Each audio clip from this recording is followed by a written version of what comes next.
சென்னை தெற்கு மாவட்ட கழகத்துடைய செயலாளர், மயிலாப்பூர் சட்டமன்ற உறுப்பினர், நம்முடைய அருமை சகோதரர் திரு வேலு, சுசிலா தம்பதியுடைய அருமை மகள் அனுஷா அவர்களுக்கும், திரு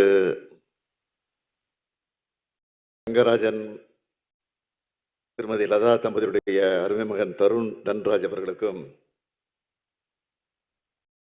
நம்முடைய அன்பான வாழ்த்துக்களோடு இந்த மணவிழா நிகழ்ச்சி நடந்திருக்கிறது.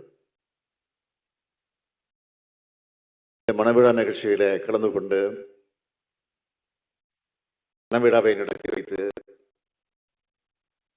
அதே நேரத்தில் மணமக்களை வாழ்த்தக்கூடிய ஒரு சிறப்பான வாய்ப்பை பெற்றமைக்கு நான்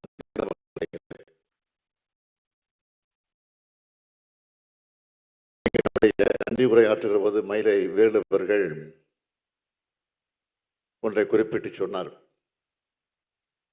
எனக்கு எவ்வளவோ பெருமைகள் வந்தாலும் சிறப்புகள் வந்தாலும் நீங்கள் அதாவது தலைவர் இந்த நிகழ்ச்சியை நடத்தி வைப்பதுதான் எனக்கு பெருமை என்று எடுத்து சொன்னார். நானும் சொல்லுகிறேன், உங்களுக்கு எப்படி நான் இந்த நிகழ்ச்சிக்கு பெருமை வந்திருக்கிறதோ அதே போல் இந்த நிகழ்ச்சிக்கு எனக்கு பெருமை வந்திருக்கிறது என்பதையும் நான் தெரிவித்துக் கொள்ள விரும்புகிறேன். இன்னொன்றையும் சொன்னார், குடும்பத்தின் சார்பில் நன்றி என்றார். அப்படி என்றால் நாங்கள் என்றால் யார்? நாங்களும் உங்களுடைய குடும்பம்தான். ஏன்னால் இந்த கழகத்தை அண்ணா அவர்கள் உருவாக்கிய நேரத்தை ஒரு குடும்ப பாச உணர்வோடு தான் உருவாக்கி தந்திருக்கிறார்கள். ஆக வாழ்த்தியவர்களும் வாழ்த்து வந்திருக்கக்கூடியவர்களும் அதே உணர்வோடு தான், குடும்ப பாச உணர்வோடு தான் இந்த நிகழ்ச்சிக்கு வருகை தந்து மணமக்களை வாழ்த்தி கொண்டிருக்கிறார்கள். பேராற்றிய தம்பி உதயநிதி அவர்கள் பேசுகிற போது நான் என்ன பேச வேண்டும் என்று நினைத்து வந்தேனோ அதை அவர் பேசிவிட்டார். என்னுடைய மகனாச்ச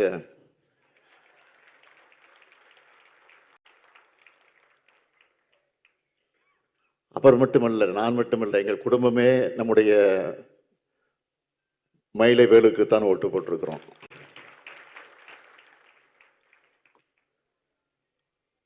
வேலுவர்கள் எங்களுடைய எம்எல்ஏ மட்டும் அல்ல, கழகத்துடைய செயலாளர் என்று பார்க்கிற போது சித்தரஞ்சன் சாலை என்பது சென்னை தெற்கு மாவட்டத்தில் தான் இருக்கிறது. எனவே அவர் எங்களுக்கும் மாவட்ட செயலாளராக இருக்கிறார். அவருடைய இல்லத்தில் அவருடைய அருமை மகளுக்கு நடைபெறக்கூடிய இந்த மணவிழா நிகழ்ச்சியில பங்கேற்கிற போது உங்களோடு சேர்ந்து நானும் மணமக்களை வாழ்த்துவதற்கு கடமைப்பட்டிருக்கிறேன். நம்முடைய வேலுவர்களை பொறுத்தவரையில் சொல்ல வேண்டும் என்று சொன்னால் 1996ஆம் ஆண்டு சட்டமன்ற தேர்தல் நடைபெற்ற போது திரு ராமஜெயம் அவர்கள் அன்றைக்கு வேட்பாளராக இருந்தபோது அன்றைக்கு வட்ட செயற்குழு உறுப்பினராக இருந்தவர் நம்முடைய வேலு அவர்கள். அப்பொழுது நாங்கள் எல்லாம் அங்கே பணியாற்ற சென்ற நேரத்தில் ஒரு தொண்டராக, ஒரு செயல் வீரனாக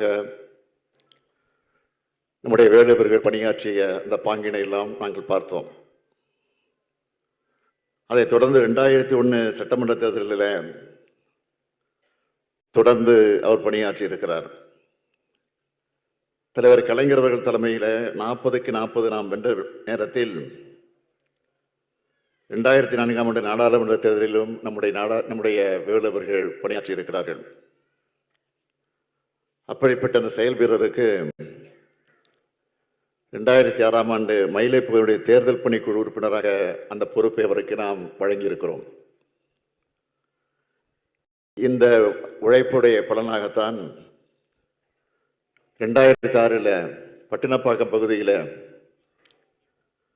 நான் சென்னைக்கு மேயராக போட்டியிட்ட போது, 2வது முறை போட்டியிட்ட போது, அன்றைக்கு அவர் மாநகராட்சி மன்ற உறுப்பினராக வர வேண்டும் என்று வேட்பாளராக நின்று போட்டியிட்டு வென்றவர் நம்முடைய வேலு அவர்கள். அதற்கு பிறகு 2007ஆம் ஆண்டு ஒருங்கிணைந்த மயிலாப்பூர் பகுதியுடைய செயலாளராக, பிறகு மயிலாப்பூர் தொகுதி கட்சியினுடைய வளர்ச்சிக்காக 2ஆக பிரிக்கப்பட்ட போது கிழக்கு பகுதியினுடைய செயலாளராக பொறுப்பேற்று பணியாற்றி படிப்படியாக உயர்ந்து இன்றைக்கு மாவட்ட செயலாளர் என்ற பொறுப்பை ஏற்றிருக்கிறார் என்று சொன்னால் ஏதோ ஊர்ந்து வந்து ஏறல, தவழ்ந்து வந்து ஏறல, படிப்படியாகத்தான் ஏறி இருக்கிறார். இந்த ஊர்ந்து தவழ்ந்து என்று சொல்கிற போது ஏன் கரவுகளை எழுப்பினீர் என்று எனக்கும் புரிகிறது, உங்களுக்கும் புரிகிறது. ஒன்றும் இல்லை, நடைபெற்று முடிந்திருக்கக்கூடிய சட்டமன்ற கூட்டத்தொடரில் நான் நிறைவாக காவல்துறை மானிய கோரிக்கைக்கு பதில் அளித்து பேசுகிற போது தமிழ்நாட்டை பற்றி சொல்லுகிற போது தமிழ்நாடு ஏற்கனவே எப்படி இருந்தது, இப்போது எப்படி மாறி இருக்கிறது, எந்த வளர்ச்சியை கண்டிருக்கிறது என்பதை பற்றி குறிப்பிட்டு சொல்வதற்காக ஒரு உதாரணத்தை சொன்னேன். ஊர்ந்து கொண்டிருந்த தமிழ்நாடு இன்றைக்கு கம்பீரமாக நம்முடைய ஆட்சியிலே திராவிட ஆட்சியில் நின்று கொண்டிருக்கிறது என்று சொன்னேன். அதற்கு எதிர்கட்சியினுடைய துணைத் தலைவர் உதயகுமார் அவர்கள், அதெல்லாம் நான் பேசி முடிச்சது பிறகு அதோடு விட்டுருந்தா அந்த பிரச்சனையே வந்திருக்காது, நான் பேசி அதோடு போயிருக்கோம், வெளியிலையும் வந்திருக்காது, பிரபலமாக செய்தியும் வந்திருக்காது, தானாக வந்து மாட்டிக்கொண்டார்கள். நான் பேசி முடித்ததற்கு பிறகு எழுந்து சபாநாயகரை பார்த்து, முதலமைச்சர் சிறப்பாக பேசினார், தெளிவாக பேசினார், அழகாக பேசினார், ஆனால் இடையிலே ஊர்ந்து வந்தது என்பதை மட்டும் அவைக்கு ஒரு விருது நீக்க வேண்டும் என்று சொன்னார்.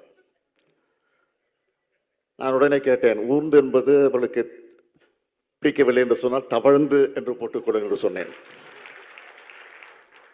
குழந்தைகள் தவழ்ந்து வர்றது தப்பா சொன்னேன். ஏற்கனவே எஸ்டிபிஐ மாநாட்டில் இதே எடப்பாடி பழனிசாமி அவர்கள் அவருடைய புகழை பற்றி பேசுகிற போது அவர் எப்படியெல்லாம் முதலமைச்சர் பதவிக்கு வந்தார் என்பதற்கு அவரே பேசியிருக்கிறார். நான் தவழ்ந்து தவழ்ந்து தவழ்ந்து படிப்படியாக வந்து முதலமைச்சராக வந்திருக்கிறேன் என்று அவரே பேசியிருக்கிறார். அது இப்போ வைரலாக ஓடிக்கிட்டு இருக்கு. இப்போ நான் நேற்று பார்த்தேன், அதுக்கு முன்னாடியே பார்த்துருந்தா நானும் அதை சொல்லியிருப்பாங்க சட்டமன்றத்தில். நேற்று தான் அந்த வைரலில் பார்த்தேன். எதுக்காக சொல்கிறேன்னா, அப்போ கூட கேட்டேன், விடாம அந்த தவழ்ந்து வேண்டாம் அப்படின்னு சொல்லிக்கிட்டு இருக்காரு யார், உதயகுமார் எதிர்ச்சி சட்டமன்றத்தில். அதை எடுத்துருங்க எடுத்துருங்கன்னு நான் சொன்னேன். அது அன்பார்லிமெண்ட் விட கிடையாது. யாரையாவது குறித்து நான் பேசி இருப்பதாக நீங்கள் கருதினால் யார் என்று சொல்லுங்கள், நான் எடுத்து விடுகிறேன், அதற்கு நானே சிபாரிசு செய்கிறேன் என்று சொன்னேன். உட்கார்ந்து விட்டார். இதான் நடந்துச்சு. எதுக்காக சொல்றேன்னா, நம்முடைய வேலுவர்கள் பார்ப்பதற்குத்தான் கொஞ்சம் அமைதியாக இருப்பார். ஆனால் ஒரு செயல் வீரனாக எதை பற்றியும் கவலைப்படாத வகையில், எதற்கு அஞ்சாமல் அவர் பணியாற்றுகிற அந்த பாங்கை பார்த்து நாங்களெல்லாம் பெருமைப்படுவது உண்டு.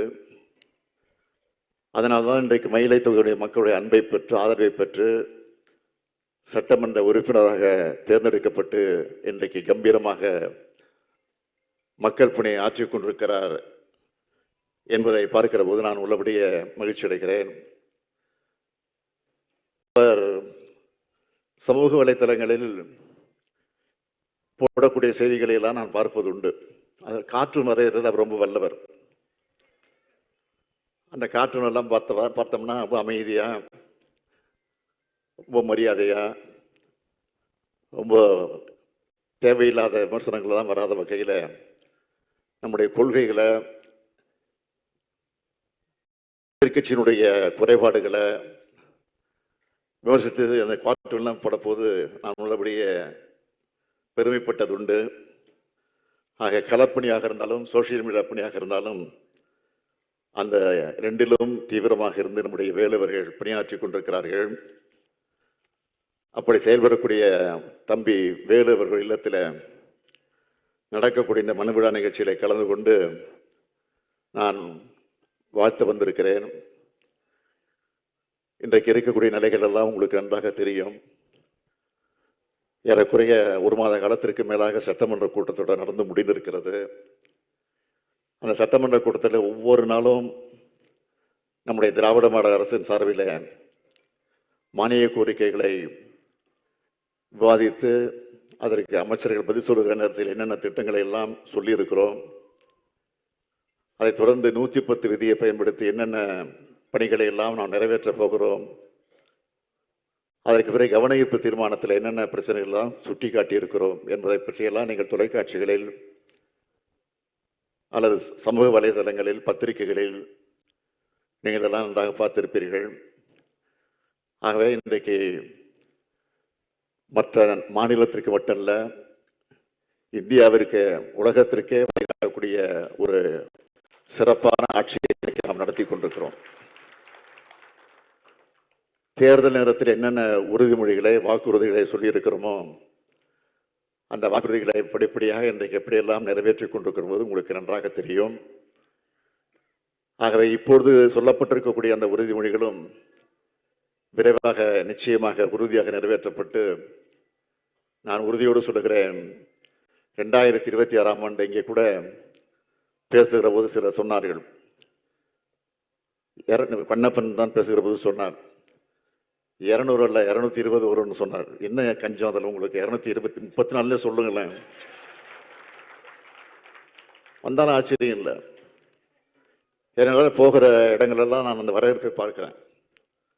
ஒவ்வொரு மாவட்டத்திற்கும் போகிற போது நான் 4 கிலோமீட்டர் 5 கிலோமீட்டர் நடந்தே போகிறேன்.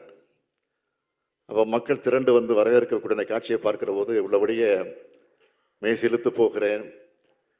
ஆகவே நிச்சயமாக உறுதியாக நம்ம எதிர்க்கக்கூடியவர்கள் எந்த நிலையில் வந்தாலும் சரி, எப்படிப்பட்ட கூட்டணி வச்சுக்கிட்டு வந்தாலும் சரி, ஒரு கை பார்ப்போம் என்ற அந்த உணர்வோடு தான் இன்றைக்கு நாம் நம்முடைய கடமை ஆற்றிக் கொண்டிருக்கிறோம்.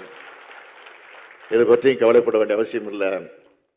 அது வருமான வரி துறையாக இருந்தாலும் சரி, அல்லது புலனாய்வுத்துறை அந்த துறையாக இருந்தாலும் சரி, சிபிஐ என்கிற அதை வச்சு மிரட்டக்கூடியதாக இருந்தாலும் சரி, இடி என்ற அந்த துறையை வச்சு மிரட்டினாலும் சரி, அதை பற்றியும் கவலைப்படாமல், ஏனென்றால் நாம் நெருக்கடியே பார்த்து வளர்ந்திருக்கக்கூடியவர்கள் நாம். தலைவர் கலைஞர் அவர்கள் 1975ஆம் ஆண்டு இந்தியாவில் நெருக்கடியில் அமுல்படுத்தப்பட்ட போது அதை எதிர்த்து இந்தியாவிலே முதல் குரல் கொடுத்தவர் நம்முடைய தலைவர் கலைஞர் அவர்கள். ஆட்சி பொறுப்பில் இருக்கிறோம். ஆட்சி பொறுப்பில் இருக்கிற நேரத்தில் டெல்லியிலிருந்து 2 தூதுவர்கள் வந்தார்கள். கோபாலபுரத்துக்கு வந்தாங்க. தமிழ் தலைவருடைய கலைஞருடைய இல்லத்துக்கு வந்தாங்க. நீங்கள் நெருக்கடி நிலையை ஆதரிக்க வேண்டாம், எதிர்க்காமல் இருக்க வேண்டும். உங்கள் ஆட்சிக்கு இன்னும் சில நாட்கள் தான் இருக்கு, சில மாதங்கள் தான் இருக்கிறது. நீங்கள் எதிர்க்காமல் இருந்தால் சில மாதங்கள் அல்ல, பல மாதங்கள் நீங்கள் ஆட்சியில் இருக்கலாம். ஆகவே நீங்கள் எதிர்க்காமல் இருந்தால் போதும் என்று சொன்ன போது கலைஞர் சொன்னார், ஆட்சி அல்ல, எங்கள் உயிரே போனாலும் நாங்கள் சர்வாதிகாரத்திற்கு துணை நிற்க மாட்டோம், ஜனநாயகத்தை காப்போம் என்று சொல்லி அனுப்பி வச்சார். அனுப்பி வச்சுட்டு அடுத்த நாள் சென்னை கடற்கரையில் ஒரு பொதுக்கூட்டத்தை நடத்தி லட்சக்கணக்கான மக்கள் திரண்டிருக்கக்கூடிய இந்த கூட்டத்தில் பேசுகிற போது சொன்னார், தீர்மானம் போட்டார், நெருக்கடியில் எதிர்த்து தீர்மானம் போட்டார். சிறைபிடித்து சிறையில் அடைத்து வைக்கப்பட்டிருக்கக்கூடிய இந்தியாவில் இருக்கக்கூடிய தலைவர்களை எல்லாம் உடனடியாக விடுதலை செய்ய வேண்டும், நெருக்கடி நிலையை ரத்து செய்ய வேண்டும், எமர்ஜென்சியை ரத்து செய்ய வேண்டும் என்று சொல்லி அன்றைக்கு தீர்மானம் போட்டார். தீர்மானம் போட்டு அடுத்த வினாடி நம்முடைய ஆட்சி கவிழ்க்கப்படுகிறது. அதை பற்றி கவலைப்படலை. அதற்கு பிறகு 13 ஆண்டு காலம் நம்ம ஆட்சிக்கு வர முடியல. ஆனால் அதற்கு பிறகு 13 ஆண்டு காலத்தில் பிறகு மீண்டும் ஆட்சிக்கு வந்தோம். ஆக தலைவர் கலைஞருடைய தலைமையிலேயே 5 முறை ஆட்சிக்கு வந்தோம். அதற்கு பிறகு 6வது முறையாக என்னுடைய தலைமையிலே நீங்கள் எல்லாம் இந்த ஆட்சியை உருவாக்கி தந்திருக்கிறீங்க. ஆக 7வது முறையும் இந்த ஆட்சியை தொடர வைப்பீர்கள் நம்பிக்கை நிரம்ப உண்டு. அந்த நம்பிக்கையோடு நான் இந்த மணவிழா நிகழ்ச்சியில் கலந்து கொண்டிருக்கக்கூடிய மணமக்களை வாழ்த்துகிறேன்.